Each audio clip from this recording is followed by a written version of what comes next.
Dans le cadre du projet d'histoire de la pharmacie hospitalière, nous rencontrons aujourd'hui Madame Paul Benfante. Bonjour Madame Benfante. Bonjour, madame. Alors pour débuter, pouvez-vous nous faire un bref résumé de votre carrière? Alors, je vous dirais que j'ai commencé la pharmacie avec l'idée de partir en industrie de fermentation. Et j'ai fait mes études à l'université de Louvain. J'ai commencé avant la guerre et j'ai fini pendant la guerre. Et évidemment, ça modifie quelque peu mes projets. Et au lieu de partir, je devais aller continuer mes études en Italie. Au lieu de ça, je suis restée en Belgique et je suis partie en pharmacie de détail. Et j'ai eu ma propre pharmacie.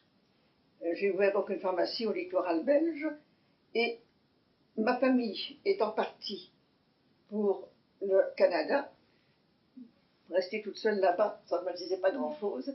J'ai vendu ma pharmacie et je suis venue les rejoindre.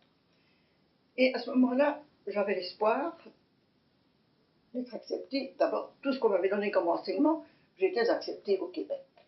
Mais quand je suis arrivée, la chanson était autre.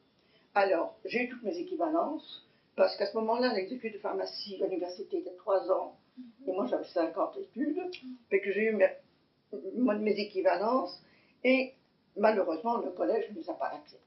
Le collège est devenu par la suite l'ordre des pharmaciens. Alors, je n'avais pas beaucoup de possibilités. J'avais eu une lettre d'introduction pour l'industrie chez Poulenc.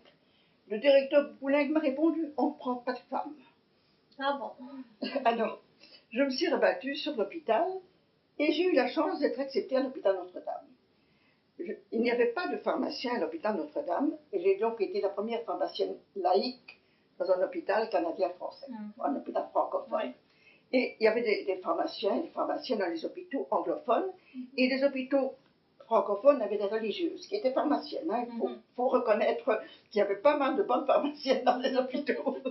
Et moi, j'ai eu la chance d'avoir cela. Et c'est comme ça que j'ai commencé à Notre-Dame.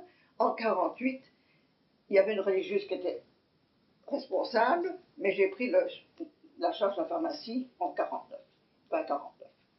Et c'est comme ça que je suis restée plus de 35 ans Vous avez été à l'hôpital Notre-Dame. chef jusqu'à 1973, je 1972. 72, Et j'ai été chef conseil après, je m'occupais surtout de la recherche et après ça jusqu'en 82.